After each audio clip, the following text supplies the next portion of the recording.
Title of this episode is Deus Ex Machina. Okay, now we're gonna skip quite a few episodes to get to this episode, and so in fact this is the first season towards the end of the season, so it's about episode 19 on the first season.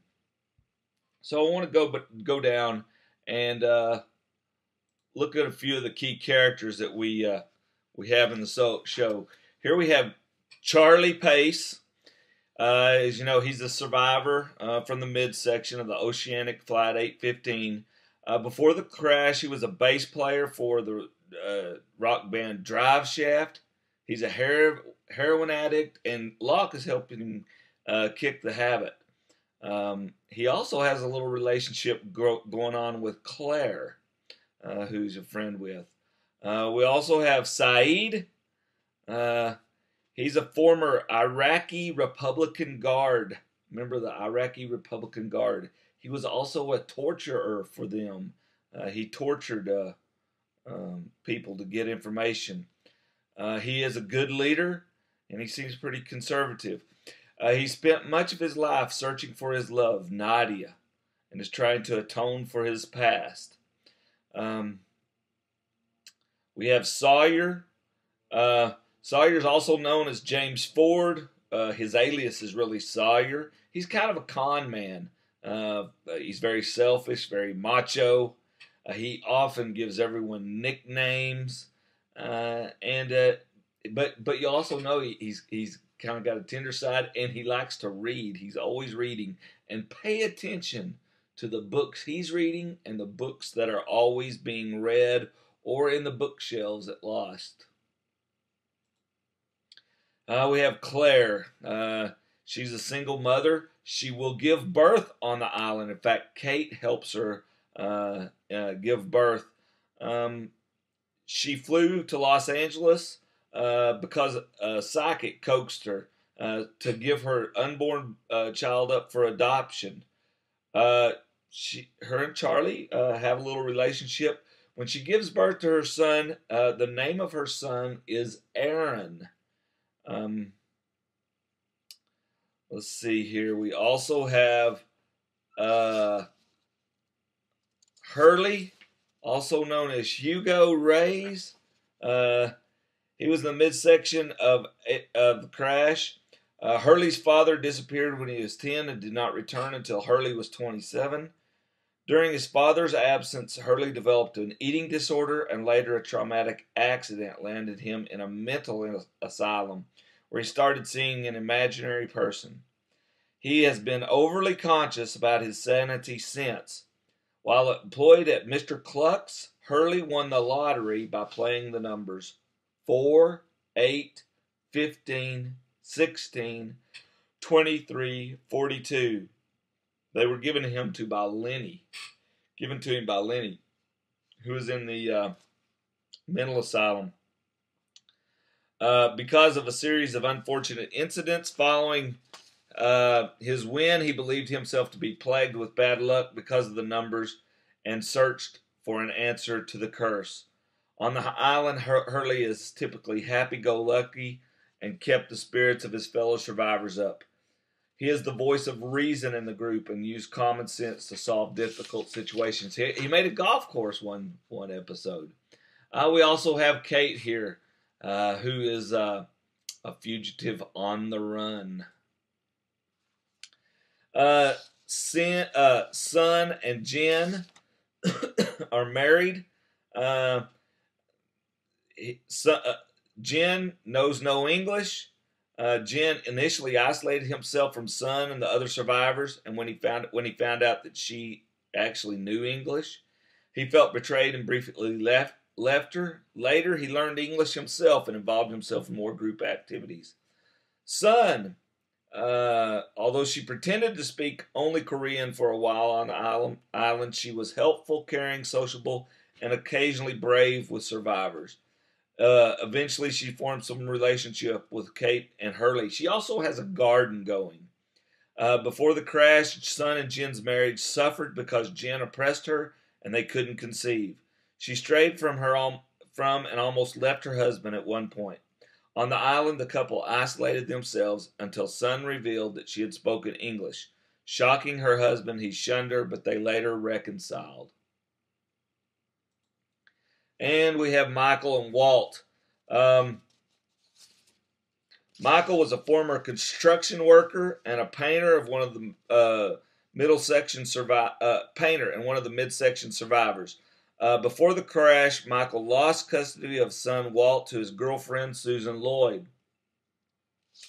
He never got to know him. When Susan died, he was awarded custody. After the crash, Michael has had problems earning Walt's trust and respect, but the two eventually bonded after the time on the island together. He was in charge of the construction of a raft. In fact, they've been working on a raft to get off the island. Walter Lloyd is commonly referred to as Walt.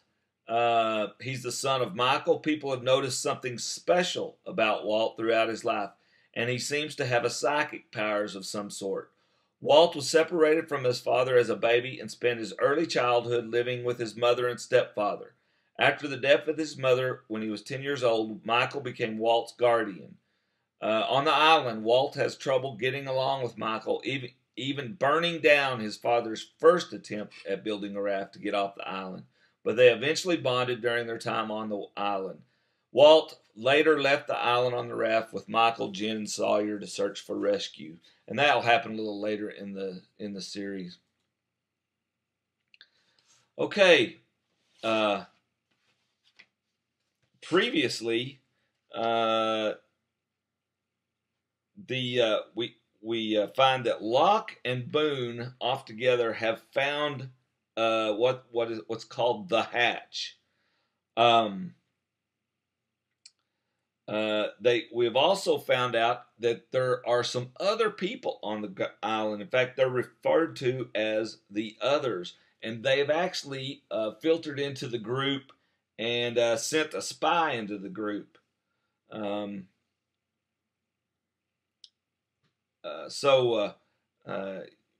can that'll develop later. Okay, the title of this episode is Deus Ex Machina. In ancient Greek, it was a god introduced into a play to resolve the entanglements of a plot. Any artificial or improbable device resolving the difficulties of a plot. It literally means God from a machine. See if you can find out why this episode is titled this. If you can, I'd like to hear what you have to say about this. Also want to introduce, we talked about how John Locke was actually named after John Locke. Boone, his last name is Carlyle. And Thomas Carlyle was a Scottish philosopher and writer. Carlyle wrote a book called Heroes and Hero Worship, which discussed the fundamental flaws of heroes and the challenges with which they must contend. It's interesting because Boone, Carlyle, he's always, if you'll notice, he's always trying to do heroic things. And in fact, you'll notice Shannon, at one time, his stepsister, actually called him, Captain America. And the first name of Boone or his first name Boone could come after Daniel Boone, who was a famous American folk hero. Some Carlyle quotes that I thought were interesting is, "Nothing ever happens but once in this world. What I do now, I do once for all. It is over and gone, with all its eternity of solemn meaning." Another one, "The true university of these days is a collection of books." I wonder if we would say that today, or if we would say it's the internet, perhaps, or Google.